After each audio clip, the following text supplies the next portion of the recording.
حضرت امام مسلم بن عقیل نے کہا کہ میری زندگی سے کیا تو یہ امید رکھتا ہے کہ میں رسول کا غدار ہو جاؤں، خاندان رسول سے بے وفائی کروں؟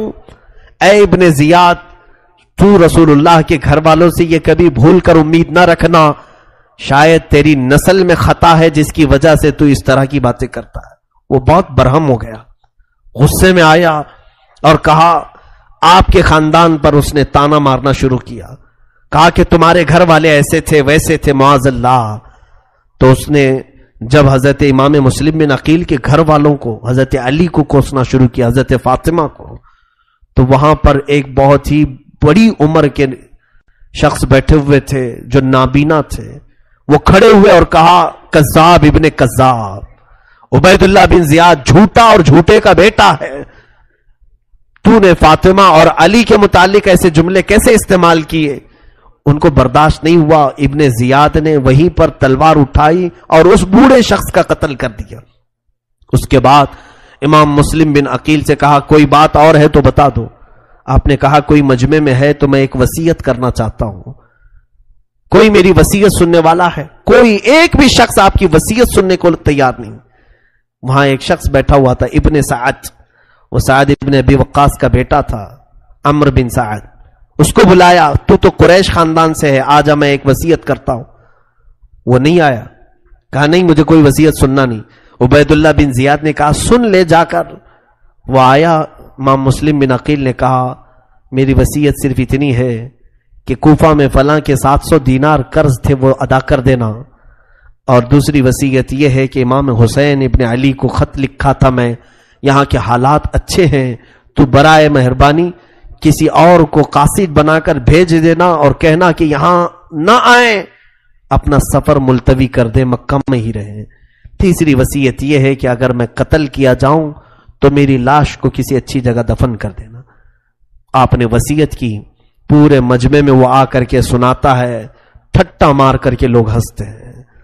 امام مسلم بن عقیل کی وصیتوں کا مذاق اڑایا جانے لگا۔ عبید اللہ بن زیاد نے کہا کہ اے مسلم بن عقیل، اب تم کیا موت سے ڈر رہے ہو؟ امام مسلم بن عقیل نے کہا، اگر موت سے خوف کھانا تجھے نظر آتا ہے تو میرے ہاتھ میں بھی تلوار دے اور تو اپنے ہاتھ میں بھی تلوار لے، اور پھر آ جا اور دیکھتے ہیں کہ موت سے کون خوف کھاتا ہے۔ کٹا ہے ہونٹ پھر بھی اس کو دعوت مقابلہ دے رہے ہیں۔ یہ ہاشمی جوانوں کی شجاعت ہے۔ امام مسلم بن عقیل کی یہ آواز سن کر اس نے جلادوں کو بلایا اور کہا کہ مسلم بن عقیل پر اتنے کوڑے مارو، اتنے کوڑے مارو، اور ان کو اوپر کی سیڑھیوں سے نیچے دھکیل دو۔ آپ پر کوڑے مارنا شروع کیا جلادوں نے۔ جن لوگوں نے ہاتھ میں ہاتھ دے کر بیعت کیا تھا، آج اس نرم و نازک بدن پر وہ کوڑے برسانے لگے۔ ہر کوڑے پر آپ اللہ اکبر اللہ اکبر کہتے تھے، اور اس کے بعد اونچی سیڑھیوں سے آپ کو دھکیلا گیا، یہاں تک کہ جسم کی ہر ہڈی کو توڑا گیا۔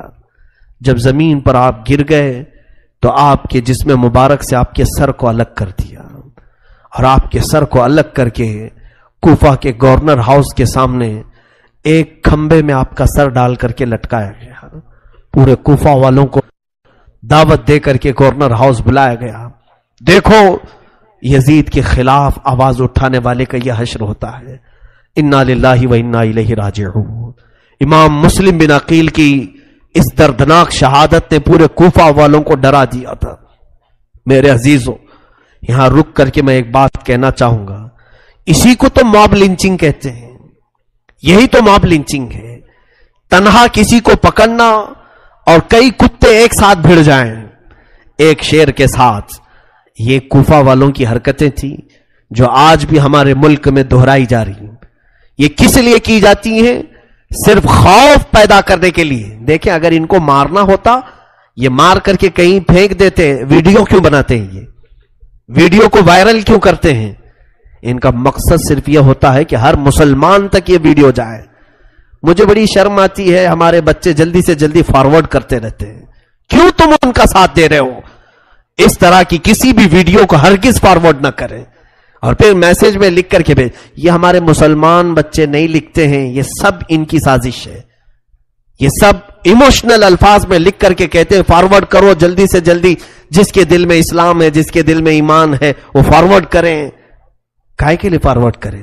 جس کے پاس جائے کمزور دل والا اور ڈر جائے، اور ڈر جائے. یہ سب تحریر بھی ان کی لکھی ہوئی ہوتی ہے، مارتے بھی یہی ہے، ویڈیو بھی یہی بناتے ہیں. یہی کوفہ میں کچھ ہوا تھا، مارا بھی ابن زیاد نے، اور اس کے بعد میسج بھی اسی نے پھیلایا کوفہ میں ڈر کا کہ جو یزید کے خلاف کھڑا ہوگا اس کا یہی انجام ہوگا. اور پھر اس زمانے میں ویڈیو تو نہیں تھا، لیکن اس نے سر کو باہر لٹکا کر کے لوگوں کو دکھایا، سر کو لٹکا کر کے رکھا، کتنے دنوں تک آپ کی لاش مبارکہ کے ساتھ بے حرمتی کیا. تو یہ ڈر کا ماحول اس لیے قائم کیا جاتا ہے. لیکن یاد رکھنا، جو حسینی ہوتا ہے وہ ڈر کو اپنے دل میں کبھی جگہ نہیں دیتا، خوف نہیں آنا چاہیے. ایک بات یاد رکھو میرے عزیزوں، موت اور حیات اللہ کے دست قدرت میں ہے. پورا ہندوستان مل کر کے اگر تمہاری روح قبض کرنا چاہے نہیں کر سکتا جب تک میرا مولا نہیں چاہے گا. رب تبارک و تعالیٰ کی مرضی جب تک نہ ہوگی ان ظالموں میں سے کسی کی ہمت نہیں ہوگی. لیکن خوف کو نکالو اپنے بچوں کے دلوں سے، جوانوں کے دلوں سے. یہ سب موب لنچنگ اسی لیے کی جا رہی ہے کہ تم ڈر کر کے جینا شروع کر دو. آج لوگ آوازیں پست کر رہے ہیں، اب زیادہ مت بولو، اذانیں کم کر دو، ٹوپیاں چھپا کر کے چلو، داڑیاں منڈا لو، اس لیے کہ جہاں ہم کو دیکھیں گے ماریں گے. کیا تم اس طرح سے اپنا دین بیچ دو گے؟ ان کے خوف سے تم اپنے شعار اسلام کو بدل ڈالو گے؟ میرے عزیزوں، اب تو ہونا یہ چاہیے کہ ہر جگہ جاؤ تو ٹوپی پہن کے جاؤ. اب تو ہونا یہ چاہیے کہ جہاں داڑھی کا ایک مخالف ہو ہم لاکھ داڑیاں چھوڑ کر دکھائیں گے. کسی کو اگر گڑتی ہے تو ہم گڑائیں اس میں، کسی کو اگر تکلیف ہے میرے آقا کی سنت سے تو وہ اسی تکلیف میں جل کے مرے. ہم تو اپنی اذانیں برسوں سے دیتے آ رہے، اسی انداز میں دیتے رہیں گے. ہم نے اذانیں کسی کو ٹھیس پہنچانے کے لیے نہیں دی، دعوت کامیابی دینے کے لیے دی. عزیزان گرامی، خوف کو اپنے دلوں سے نکالو اور کسی کے قتل اور موب لنچنگ کے ڈر سے اسلام سے دور مت ہونا، اسلام سے خوف مت کھانا. اور اللہ نہ کرے، صد بار نہ کرے، اگر کسی جگہ ظالم کتوں کے چنگل میں تم پھنس بھی گئے، جہاں یہ کہے کسی معبود باطل کا تم ورد کرو اپنی زبان سے، تم بلال حبشی کو یاد کر لینا. اس وقت بلال حبشی کو یاد کر لینا، تمہاری تکلیف کم ہو جائے گی. خباب بن الارت کو یاد کر لینا، جن کے ناخنوں کو مکہ والوں نے پکڑ سے کھینچا تھا، جن کی آنکھوں میں لوہے کی سلاخیں ڈال دی تھیں، پھر بھی ان کی زبان پاک پر تھا اللہ احد، اللہ احد، اللہ ایک ہے، اللہ ایک ہے. تم ان صحابہ کو یاد کر لینا، تکلیفیں کم ہو جائیں گی، تمہیں احساس بھی نہیں ہوگا. حتیٰ کہ میں نے ایک چیز اور بھی بیان کی ہے، 3 بھائی ملک شام کے ایک بادشاہ کے ہاں قید ہو گئے تھے. بادشاہ عیسائی تھا، ان کا مذہب بدلنا چاہتا تھا، وہ نہیں بدلے تو بادشاہ نے کھولتے ہوئے گرم تیل میں ان کو ڈال دیا. پہلے بڑے بھائی کو ڈالا، پھر دوسرے بھائی کو ڈالا، وہ پورا جسم جل گیا کھولتے ہوئے گرم تیل میں.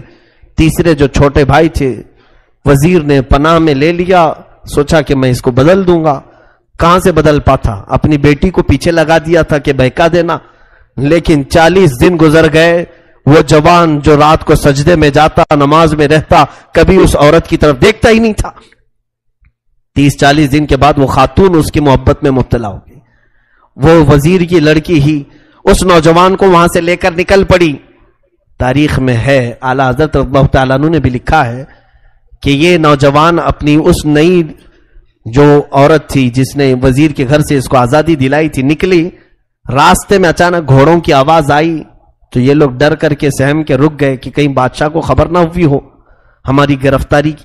تو دیکھا کہ یہ دونوں جو شہید شہزادے تھے، بھائی تھے، وہ دونوں گھوڑوں پر آئے اور ایک بڑی فوج ہے. دونوں نوجوان اپنے چھوٹے بھائی کو بلانے لگے، آجا، خوف مت کر. اس بھائی نے پوچھا آپ لوگوں کا کیسے آنا ہوا؟ آپ کا تو انتقال ہو چکا ہے، آپ شہید ہو چکے ہیں. تو ان دونوں نے کہا کہ اے بھائی، تجھے کیا قرآن میں نہیں سنا کہ اللہ کی راہ میں جو مارے جاتے وہ مردہ نہیں ہوتے، وہ شہید زندہ ہے. وہ گھوڑوں پر آئے اور کہا کہ یہ ہمارے ساتھ جو فوج آئی ہے اس میں بدری صحابہ بھی ہیں، احد کے صحابہ بھی ہیں، اور ہمیں رسول اللہ نے بھیجا ہے کہ تو رات کے وقت ایک تنہا اجنبی لڑکی کے ساتھ جا رہا ہے, ہم تیرے نکاح کے باراتی بن کر کے آئے ہیں. نکاح کیا. اب جو بات میں کہنے جا رہا ہوں وہ یہ ہے کہ اس نوجوان شہزادے نے پوچھا کہ بھیا آپ کو تیل میں ڈالا گیا, کھولتے ہوئے تیل میں آپ کی چمڑی جلنے کا ہم نے وہاں منظر دیکھا, دونوں کو کیا تکلیف نہیں ہوئی, درد نہیں ہوا؟ جس کو آج اس طرح گرفتار کر کے مارا جاتا ہے وہ اس واقعے کو یاد رکھیں. ان دونوں نوجوانوں نے کہا اے ہمارے ننھے بھائی, درد کس بات کا؟ جس وقت اس ظالم بادشاہ نے کھولتے ہوئے تیل میں ڈالا, درد تو یہ لگ رہا تھا کہ بہت گرم تیل ہے, ادھر ہمارا جسم تھا, سامنے میرے آقا کی ذات موجود تھی, ہمارے آنکھوں میں جمال مصطفیٰ تھا, اور جیسی ہماری آنکھیں بند ہوئی ہمیں ایک دروازہ دکھا, ہم نے پوچھا یہ کیا ہے؟ فرشتوں نے کہا یہ جنت الفردوس ہے. ادھر ہم تیل میں گرے کہ ادھر جنت الفردوس میں تھے. درد کا احساس نہیں ہوگا, درد کا احساس نہیں ہوگا اگر ایمان پر انتقال ہوا ہے. میرے عزیزوں, خوف کو اپنے دلوں سے نکالو, ڈر کو نکالو. بات امام مسلم بن عقیل کی ہے اور کوفہ کی ہے. آج پھر زمانہ یہ کوفہ کا ماحول پیدا کر چکا ہے, کوفہ کا ڈر قائم کیا جا رہا ہے, یزید کا ڈر. کیا آپ نہیں دیکھ رہے پھر سے یزید تخت پر بیٹھا ہوا ہے؟ اس دور کا یزید کلمہ پڑھتا تھا, تو یہ تو کلمہ بھی نہیں پڑھتا ہے, لیکن ہے یزید کی چالیں سب. امام مسلم بن عقیل کی شہادت کے بعد ہانی بن عروہ کو اس نے رسیوں میں باندھ کر کے اس 80 سال کے معمر بزرگ کو کوفہ کی گلیوں میں گھمایا, اور اس کے بعد پورے کوفہ میں وہ پکارتے رہتے تھے میرے خاندان والے کہاں ہیں جو میری حفاظت کے لیے آئے تھے. کوئی ایک شخص بھی نہیں آتا تھا, ان کے خود کے خاندان والے نہیں آتے تھے. ہانی پکارتے رہتے تھے کوئی ہے جو میری مدد کرے گا, کوئی ہے. پورے کوفہ میں وہ پکارتے رہے. امام مسلم بن عقیل کے بعد رسیوں میں جکڑ کر کے پورے کوفہ میں آپ کو گھمایا گیا. اللہ اکبر. روایتیں یہ بتاتی ہیں کہ کوفہ کے گورنر ہاؤس کے قریب لا کر کئی سل اور پتھر ان کے جسم پر ڈال دیے گئے, جس سے وہ جام شہادت نوش کر گئے. ان کا مزار مبارک بھی آج کوفہ کی جامع مسجد میں موجود ہے. ہم نے مسلم بن عقیل کے مزار کی زیارت کی ہے. انہی کے بغل میں ہانی بن عروہ بھی آرام کر رہے ہیں. کوفہ کے یہ پہلے شہید ہیں, یہ کربلا کے واقعات میں پہلے شہید. یہ خونی منظر جو اب پیش ہوتا ہے 10 محرم کا, اس میں شہادت سب سے پہلے امام مسلم بن عقیل کی. امام مسلم بن عقیل بے یار و مددگار دنیا سے چلے گئے, اس طور پر کہ لوگ ان کی مدد نہیں کر سکے, کوئی آیا نہیں. اسی لیے لوگوں پر بھروسہ کرنا چھوڑ دو, اللہ کی ذات پر یقین رکھو. اللہ جب تک چاہے ہمارا دانا پانی سلامت ہے. رب تبارک و تعالی جب تک چاہے ہم سب کے لیے ہر جگہ ماحول سازگار ہے. مولا جب نہ چاہے تو پھر ہمارے لیے زمین تنگ ہو جائے گی. مولا تعالیٰ امتحان و آزمائش سے گزارتا ہے, ہم سب کو مولا بڑے امتحانوں سے بچا ہے. میرے عزیزوں, آپ کی شہادت کے بعد جو معاملہ امام مسلم بن عقیل کے اولاد کے ساتھ ہوا وہ بڑا دردناک تھا. اس اہل بیت کے ننھے پھولوں کے ساتھ کوفہ والوں نے بڑے برے اخلاق سے سلوک کیا, بڑی بدتمیزیاں کی ہیں, اور خون کے آنسو رلانے والے واقعات ہیں کہ ان شہزادوں کو اگر تنہائی میں یاد کرو گے تمہاری آنکھیں ٹپ ٹپ بہنا شروع ہو جائیں گی. 2 ننھے سے شہزادے جو امام مسلم بن عقیل اپنے ساتھ لے آئے تھے, قاضی شریح کے پاس چھوڑ دیا تھا. قاضی شریح نے جب امام مسلم بن عقیل کی وفات دیکھ لی تو ان کو خطرہ محسوس ہونے لگا کہ یہ بچے کہیں ابن زیاد کے حوالے نہ چلے جائیں, گرفتار نہ ہو جائیں. تو ان دونوں بچوں کو بلایا اور کہا بیٹا تمہیں کچھ خبر ہے کوفہ میں کیا ہو رہا ہے؟ وہ ننھے شہزادے پھولوں کی سیج پر کھیلنے والے, اپنے باپ اور ماں کی گودوں میں نرم کھانے والے, ان کو خبر تک نہیں تھی کہ ان کے والد کی وفات ہو چکی ہے. اور بھی دردناک انداز میں حضرت قاضی شریح نے ان دونوں بچوں کو کان میں دھیرے سے کہا کہ بیٹا جو تم کو ساتھ کوفہ لے آئے تھے اب وہ تمہارا سایہ نہیں ہے, وہ چھت نکل چکی ہے, تم کھلی دھوپ میں آ چکے ہو, اب کوفہ والے تمہارے جانی دشمن بن جائیں گے. اسی لیے بہتر ہے کہ میں تمہیں مدینے کے راستے پر بھیج دیتا ہوں, تم کسی طرح مدینے پہنچ جاؤ. میں پہنچا بھی نہیں سکتا، مدینے پہنچ جاؤ تاکہ تم امن و امان سے اپنی جوانی کاٹ سکو، تم ابھی بچپن میں ہو، ننھی سی کلیاں ہو۔ ان دونوں بچوں کو وہ روتے روتے رات بھر سمجھاتے رہے، اور رات کی آدھے پہر گزر جانے کے بعد دونوں شہزادوں کو لا کر کوفہ کی سرحد پر چھوڑ دیا۔ وہ راستہ مدینے کی طرف جانے والا تھا، ایک قافلہ جا رہا تھا، اور اس قافلے کی طرف سعد نام کا آپ کا بیٹا تھا، اسے کہا کہ اس قافلے میں ساتھ کر دینا، لیکن اس نے ساتھ نہیں کیا، دور سے دکھایا اور چلا آیا۔ یہ دونوں بچے ننھے سے بھاگ نہیں سکتے تھے، قافلے کو پا نہیں سکے، قافلہ تیزی سے چل پڑا اور یہ تھک ہار کر کے بیچ میں سو گئے اور کوفہ کی سرحد پر ہی رہ گئے۔ اور جب صبح ہوئی تو ابن زیاد نے اعلان کیا کہ سنا ہے کہ مسلم کے ساتھ اس کے 2 بیٹے آئے تھے، اور جس نے بھی ان 2 بیٹوں کو پناہ دے رکھا ہے اسے بھی گرفتار کر لاؤ اور ان بچوں کو بھی لے آؤ۔ تو جگہ جگہ ابن زیاد کی فوج گھومنے لگی ان بچوں کی تلاش میں، ہر جگہ یہ لوگ سرگرداں تھے۔ اچانک ایک فوج کو یہ دونوں بچے نظر آ گئے کوفہ کی سرحد پر، تو فوج نے انہیں گرفتار کیا، دونوں بچوں کو لے کر ابن زیاد کے پاس آئے اور حوالے کر دیا۔ ابن زیاد نے دیکھا، پوچھا کیا تم ہی مسلم بن عقیل کے بیٹے ہو؟ وہ دونوں بچے سہم کر کے کہنے لگے ہاں ہمارے باپ کا نام ہی مسلم بن عقیل ہے، اس نے ان کو جیل میں قید کر دیا۔ جن شہزادوں نے جیل کی کبھی ایک دروازے کو تک نہیں دیکھا تھا ان ننھے شہزادوں کو جیل میں ڈال دیا گیا۔ اور پھر ابن زیاد نے کہا میں یزید سے مشورہ طلب کروں گا کہ ان دونوں بچوں کے ساتھ کیا کیا جائے، جو حکم ہوگا میں اسی کے اعتبار سے عمل کروں گا۔ اس اعتبار سے اس نے جیل میں بند کر دیا۔ جیل کا جو داروغہ تھا مشکور نامی، وہ محب اہل بیت تھا، رسول کریم صلی اللہ علیہ وسلم کے گھر والوں سے محبت کرنے والے تھے۔ حضرت مشکور کو ان بچوں کی حالت پر ترس آ گیا۔ ویسے تو کوئی بھی جیلر جیل میں آنے والوں پر کبھی رحم نہیں کرتا، جیل میں آنے والوں پر اگر وہ رحم کرنے لگے تو سارے لوگ دروازہ توڑ کر نکل جائیں۔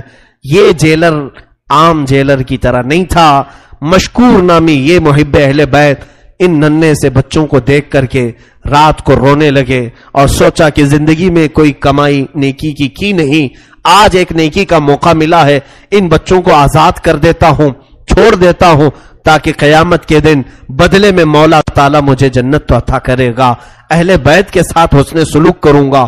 اس نے دروازہ کھولا، دونوں بچوں کو رات کے وقت نکالا اور لا کر کے کہا، اپنی ایک انگوٹھی دی، کہا تم یہاں سے قادسیہ چلے جانا، قادسیہ وہاں سے قریب ہے، وہاں کے کوفہ وہ قادسیہ کے متولی یا وہاں کا جو گورنر ہے اس سے ملنا، وہ میرا بھائی ہے، اسے یہ انگوٹھی دکھانا، وہ پہچان لے گا اور پھر تمہیں وہ صحیح سلامت مدینے پہنچا دے گا۔ دونوں شہزادوں کو یہ اس مشکور نے آزاد کیا اور صبح ان دونوں شہزادوں کو ایک جگہ چھوڑ دیا اور کہا اس راستے پر چل پڑنا۔ ننھے شہزادے کہاں سفر تنہا کریں، آپ بھی اندازہ کریں اگر ہمارے گھر کا کوئی 8 سال کا بچہ یا 7 سال کا بچہ اسے شہر کے باہر چھوڑ آؤ گے، کہاں جائے گا، وہ کون سا راستہ چلے گا؟ نہ وہ اس زمانے کا انٹرنیٹ، نہ اس زمانے کے کوئی جدید ترقیات اس آب و گیاہ میدان میں چھوڑ آئے۔ ان شہزادوں نے چلنا شروع کیا۔ خداوند ذوالجلال کی قدرت کے فیصلے کیا تھے یہ اللہ بہتر جانتا ہے۔ وہ شہزادے چلتے رہے، راستہ بھٹک گئے، راستہ ایسا بھٹکے کہ نہ وہ قادسیہ پہنچے نہ مدینے کے راستے پر آئے، سیدھے پھر کوفہ کے دروازے پر ہی آ گئے، گھومتے ہوئے کوفہ کے دروازے پر آئے۔ ادھر صبح ہوئی، ابن زیاد کو خبر ہوئی کہ مشکور نے جیل سے دونوں شہزادوں کو آزاد کر دیا۔ طلب کیا، پوچھا کہ تو نے کیا یہ دونوں شہزادوں کو آزاد کیا ہے؟ اس نے کہا ہاں۔ کہا ایسا کیوں کیا؟ کہا اس لیے کہ وہ خاندان رسول کے بچے تھے، انہوں نے تیرا کچھ بگاڑا نہیں ہے، میں نے یہ سوچا رسول کے شہزادے اگر جیل میں آ جائیں تو پھر امت کے آزاد رہنے کا مطلب کیا ہوتا ہے؟ پوری امت آزاد ہو، رسول کا گھر جیل میں ہو، یہ مجھے گوارا نہیں ہوا، میں نے آزاد کر دیا۔ کہا کیا تجھے میرا خوف نہیں تھا؟ مشکور نے کہا جس کے دل میں اللہ اس کے رسول کا خوف ہو وہ تجھ جیسے ظالموں کا خوف نہیں رکھتا۔ اس نے سامنے ہی اس طرح کہا تو ابن زیاد برہم ہو گیا اور کہا اب سن لے، تو تیرے ساتھ میں وہ سلوک کروں گا تیرے ساتھ کہ دنیا میں ایسی موت کسی کی نہیں ہوئی ہوگی. مشکور نے کہا البتہ تو جو چاہتا ہے وہ کر لیتا ہے ظلم و زیادتی کے ساتھ، لیکن میرا یقین یہ کہتا ہے تو گستاخ اہل بیت ہے، رسول اللہ کے گھر والوں کا خون تیرے ہاتھوں میں لگا ہے، تیری موت ایسی ہوگی کہ قیامت تک تیری موت کو بیان کیا جاتا رہے گا.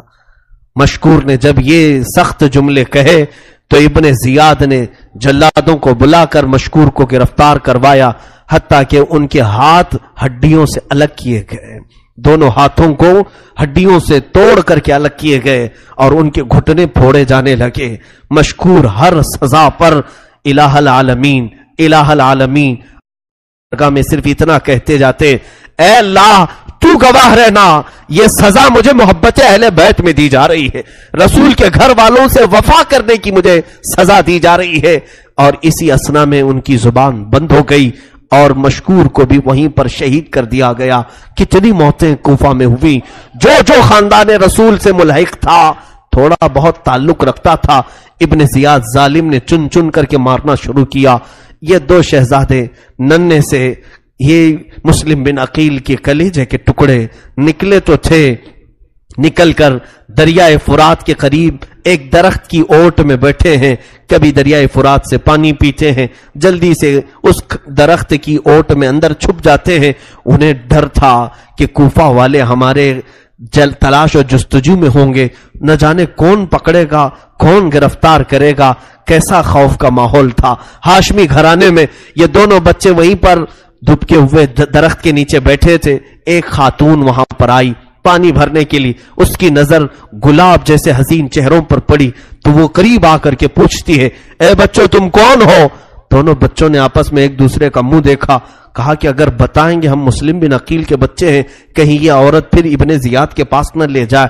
وہ سہم کر کے ایک دوسرے کو دیکھنے لگی. وہ عورت کہتی ہے مجھے ایسا لگتا ہے تم کسی بڑے خاندان کے ہو، کہیں ایسا تو نہیں کہ تم مسلم بن عقیل کے بچے ہو؟